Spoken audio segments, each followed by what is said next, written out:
What's up, everybody? It's been a few months, but welcome back to Old Scribes. George Willis, good to see you. It's been a little bit. Been a little bit, yeah. I had some things going on. Moved into a new apartment. Went to Israel to go visit the in-laws.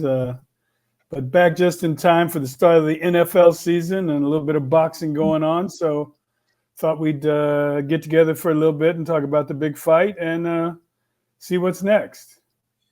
Yeah, but we can't go any further until we talk a little bit about the Chargers in Brazil. They look pretty good, huh? That was pretty good. Good start for the Chargers to go to Brazil and beat the Chiefs. That's good. Good statement for them. Yeah. Had to get it done. It's like the first time in something, right? Yeah, 2021. Yeah. Yeah. So, well, I got to savor it now because the inevitable collapse will come at some point. no, I think it's going to be a pretty good year for the division. The Raiders didn't look half bad, so I was happy about that. And the Chiefs look like they're not going to be this juggernaut this year, so nobody's going to be crying for them. And No. so maybe Denver looks like they might have a little bit of a good team, so decent team. So AFC fun. West has definitely turned into a juggernaut. So yeah, we could have some fun this year. Be good. Yeah, for change for me at least. Well, as you said, we have a big boxing weekend, the biggest of the year, really. We got Canelo Alvarez taking on Terrence Bud Crawford in Las Vegas on Saturday, September 13th, at Allegiant Stadium, home of the Raiders. It's the first boxing event at Allegiant. It's a big deal. We both covered our share of big fights from, Tyson Holyfield to De La Hoya to Floyd to, George, where do you think this fight ranks in terms of, importance, in terms of, compared to some of the big fights that you and I have covered in the past over the 90s and 2000s? Where does this rank? Some of the big fights I remember were like when Pacquiao fought Oscar, and even when Floyd and Oscar got together. Those were always pretty big fights, and Sugar Shane Mosley was involved a couple of times with fights with Oscar, and those always had kind of a big fight feel. Bernard Hopkins, later on in his career, he had some pretty big fights. A few of them were in Vegas as well. A couple of them were in the Garden. So there was always this continuation of big fights. They may have been in the different divisions, welterweight, middleweight. Every now and then there was maybe a decent heavyweight fight, but not really, because you were in that lull after Tyson and Holyfield, and there was a lot of a changing of the heavyweight title until Lennox fought every now and then. He had the belt. So anyway, there was this continuation of pretty big fights, and I think the problem is there hasn't been that kind of consistency with big fights that I've witnessed, and therefore I think this fight is maybe bigger than what it really is. I think you do have the two best fighters that are here around now. I think the two fighters that people are interested in. But when one has to jump, one or two weight classes up to get the fight, that kind of makes it a little different. It's not like they're fighting for superiority in the same division, which always adds a bit of spice to everything. But it's a big money fight, and it'll be interesting. And both of them like to fight, so you expect them to put on a good show. Yeah, I alluded to the fights that we've covered. I mentioned you just mentioned Holyfield and Tyson. I was at the Bite fight. I think you covered the first one, and I think we both covered. I wasn't at De La Hoya Trinidad, but that was a huge fight, and I think we were both at Mayweather and Pacquiao. And I think the thing that made all those fights so big was that they were the same weight class. I mean, there was no jumping up in weight, with the possible exception of I didn't cover this one. I don't think you did either. But Leonard and Hagler, those were two fighters that were not in the same weight class, but they were around the same weight class. There wasn't this huge disparity in weight, and I think that is kind of my problem with this fight. It's just that Crawford is a natural lightweight, with a lightweight build. He's slender, he's thin, and he's only 5'7", and so asking him to pack on, he's already fighting well above probably his best weight. His best weight at this point is probably 147 pounds. Last fight he fought at 154. And looked kind of looked a little sluggish. I think, and you and I have been around long enough to know that there's a reason why he was sluggish. I mean, the extra weight is that's a lot for someone of his frame to be having to carry. And so ask him to pack on even more weight, 2 divisions worth of weight, I think, is why I wouldn't consider this fight a super fight in the vein of Tyson Holyfield, Leonard Hearns, Mayweather Pacquiao. Those were guys that were the same size, within reason. That's simply not the case now. But you can also make the argument, I guess, that that's kind of the intrigue, right? With Bud being so successful over the course of his career, can he pull off the impossible? Right. And I think, it's worthy of attention. There's no question about that. I've seen Bud fight, and I've never come away disappointed because he's always found a way to fight. He always enjoys fighting. He's vicious in the ring. And so you want to see if he's be able to continue that as he moves up to this weight class. I don't think he's going to have too much of a problem with it. You talked about Leonard putting on weight and moving up. And I remember when Roy Jones put on a lot of weight to fight for the heavyweight championship against Ruiz. And, his body was really never the same after that. Right. The Roy Jones before that was, top quality elite fighter. The Roy Jones after that was so, and I don't know how much gaining all that weight for that fight had to do with it, but maybe it sped up the deterioration process of his skills. Who knows? So gaining all this weight, moving up can be kind of a scary proposition. You never know how you're going to perform in the fight. And then again, you never know how your body's going to recover after the fight. That's a great point about Roy Jones. And there have been some comparisons to this fight, that 2003 fight against John Ruiz. And Jones readily I just remember reading a quote from him about how difficult it was. It almost killed him to get back to 175 because he fought Tarver immediately after that fight, which was ill-advised, right? I mean, looking back, that was really just a bad idea. But there's a few fights, that a lot of people are comparing it to Leonard Hagler. 40 years ago, he had Michael Spinks packing on about 25 pounds. I'm sorry, 40 years. Yeah, I said 40 years ago, packing on 25 pounds to beat Larry Holmes and became the first light heavyweight champ to win the heavyweight title.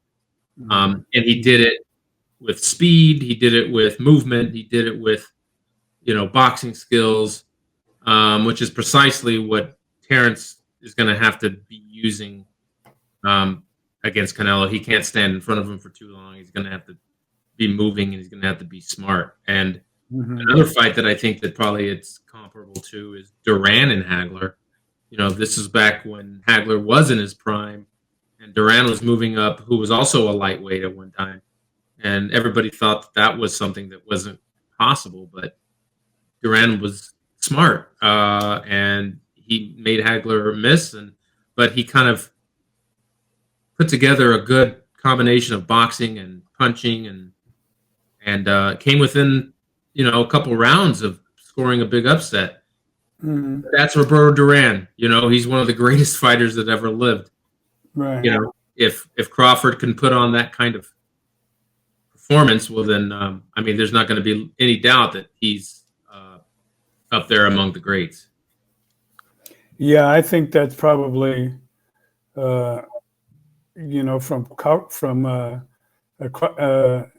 Crawford's point of view, it's almost like a no-lose situation. I mean, if he wins the fight, like you mentioned, he's going to be mentioned among the greats.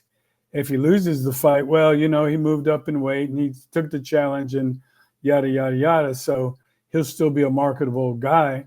But, should he win, then, he goes to elite status, like you said. So there's not a lot for Bud to lose. I don't think he obviously doesn't want to lose. He doesn't have that kind of thinking in him. So that's why it's going to be a good fight. And I actually think he's going to win the fight. I think he's going to find some way to win the fight. And I think Canelo may be underestimating him just a bit, if that sounds a little crazy. But I think, Canelo sees him as a little guy. I mean, and that he sees him as a little guy moving up. So I really shouldn't have a problem with this little guy. But Bud can surprise you with his skills in the ring, and I think he's going to surprise Canelo a little bit. Well, Crawford was a high school wrestler. He's a strong guy. He's never been beaten. He's a switch hitter. And that's really a point that I think is going to be a major factor if Crawford wins. Switching back and forth, if he does that, I think could really, Canelo looked terrible in his last fight. He really did. He looked slow. He couldn't seem to cut off the ring on William Skull, who right, is a marginally talented fighter who didn't want to fight and was scurrying around the ring. But in my eyes, at least, it looked to me like Canelo had a really hard time cornering him, cutting off the ring like he used to be able to do so well. And so, yeah, if he's having trouble with William Skull, that lends to the argument that, yeah, he's going to have a lot of trouble with Bud Crawford. Now Skull ran a lot of the fight, but Canelo's punch output was putrid. It was, he looked old. He looked old. And so, I think what it comes down to probably is, can Bud Crawford take Canelo's punch? I think if Crawford can take Canelo's punch, he probably wins the fight. And if he can't take the punch, he's going to be retreating pretty early. Kind of like Jermell Charlo did, right? Charlo was a bigger guy than Crawford by a couple of divisions. And he didn't engage with Canelo. He knew that if he did, he was going to probably get knocked out, and he settled for a decision. Right. Yeah. So, when I look at that fight, which was not competitive, that was awful. Yeah, and it just wasn't competitive, and it was boring, and consider that Charlo was even smaller than Crawford. Bigger than Crawford. Then yeah, I think Bud's going to have a hard time. Weight classes exist for a reason. Well, I'm gonna go with Bud. I'm also interested to see what kind of fingerprints Dana White puts on this promotion. There's been a lot of talk about how he wants to fix boxing. We've heard that before. It'll be interesting to see how committed he is beyond these kind of big events like we have here with Netflix and everybody. He's talked about launching that Contender Series like program for the 60 to 70 boxers he says he has under contract. But I don't know, maybe it works the way it worked for the UFC with the reality series and all that, and people buying into the fighters when they were young and following them as they, went up the ladder and finally fought for the UFC. it worked like a charm, turned that business into billion-dollar enterprise. But it'd be interesting to see if he can do it for boxing. You're still going to have the other promotional companies involved and the sanctioning bodies and things of that nature. And I know they're trying to edge out the WBC, it seems like, from what I've been reading on social media, and just make it like a Ring magazine thing. So we'll see where that goes. But I'm interested to see what the fingerprints Dana White puts on this. Yeah, I mean, this is a big fight for boxing as a sport, not just because it's his two biggest names, but because, like you said, this is Dana White's the new player in it, and he is coming to do and put the blueprint, the UFC blueprint, on the sport of boxing, which that's going to be difficult to do. Boxing has been around a lot longer and has a lot deeper roots. Around the world and with different promoters and with different, it's just a different beast. And I think he's probably going to find that out. But I've never been against the idea of a league, especially if it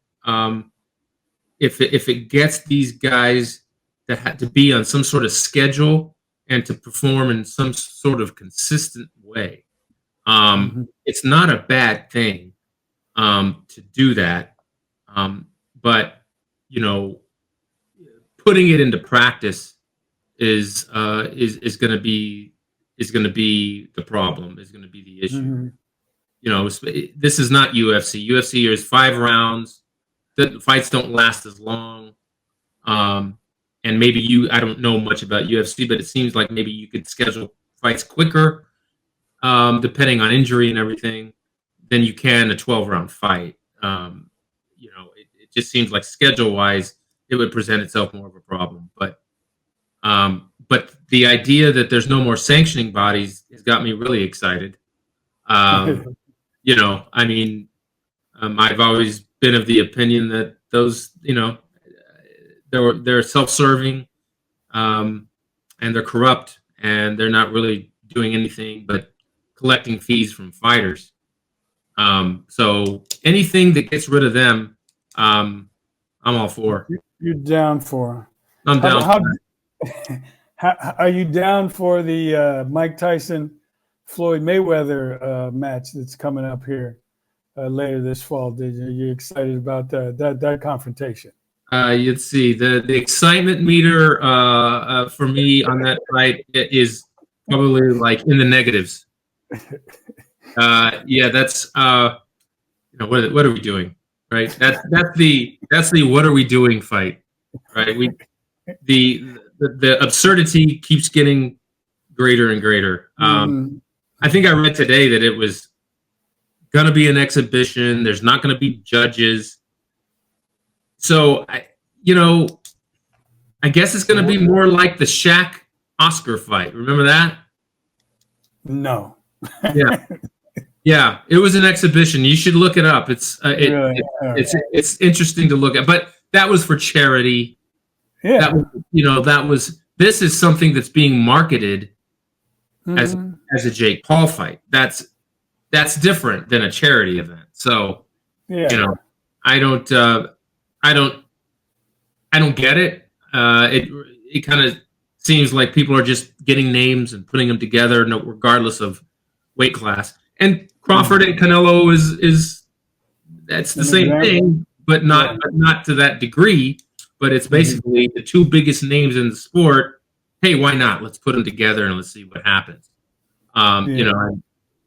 There's a dangerous side to that, right? So anyway, let's get your final prediction for Crawford and Canelo. How do you see the fight going, first of all, and then give me your final prediction? I see it as Crawford being a puzzle that Canelo doesn't solve in this fight. You talked about being the switch hitter, the movement, and Bud has always found a way to win. And I haven't seen him in trouble yet, so it's tough for me to visualize him getting in trouble in this fight, even though Canelo's the bigger guy and has been in bigger fights and has way more experience. But, Father Time catches up with everybody at some point. It caught up with Oscar when he fought Pacquiao, who was supposed to be too small. So it's happened. I've seen it happen before. So I'm going to go with Crawford by decision. And I think it's going to be an impressive showing. I told you I didn't have a really good feeling about this fight only because the weight class situation. But you know what? I'm going to go with the old boxing axiom: a good big man always beats a good little man. It's not always true, but I think it's going to be true here. I think Crawford will probably get out to a quick start. He has to, and I think he's probably going to make Canelo look old and slow early on, probably over the first 2 or 3 rounds. But I think as the fight progresses, Canelo's going to start landing, probably especially to the body. And although he's certainly not the Canelo of old, he doesn't have the reflexes. Crawford is 38 years old. He's no spring chicken. I think his legs eventually are going to succumb to those body shots. And I think eventually he's probably going to, realize that it's either, like Charlo did, Canelo's just too big. And maybe go into a shell over the last portion of the fight. And I see Canelo winning like a unanimous decision, probably winning the remaining the last 7 rounds or so. So yeah, we'll see. We shall see. Anyway, well, at least we got a fight worth talking about, so that's always good. Yeah, that's the column I'm going to send you anyway. You're supposed to write a column saying Bud's going to win. So yeah, we'll see, but you'll have mine. I'll get that. That's what mine's going to say. All right, that sounds good. Maybe even though I would not be surprised to see your scenario because I think Bud is. So we'll see. We'll see. Hopefully, it's a good production, good show, good fight, and everybody's happy. So that's right. Only good things to say, but I'm sure there'll be some craziness somewhere along the line. Boxing always delivers. As Larry Merchant says, the theater of the unexpected, right? Yeah. At least it's on Netflix, so that's a wonderful thing. At least that's almost like regular TV now. You know what I mean? So everybody's got Netflix. It can be seen and even replayed. So that's good for the sport. Very good. It is. Most high-profile fight in a long time. So I'm ready for it. Right. All right, George. Well, we'll talk on fight night. All right. Be good. All right. Talk to you.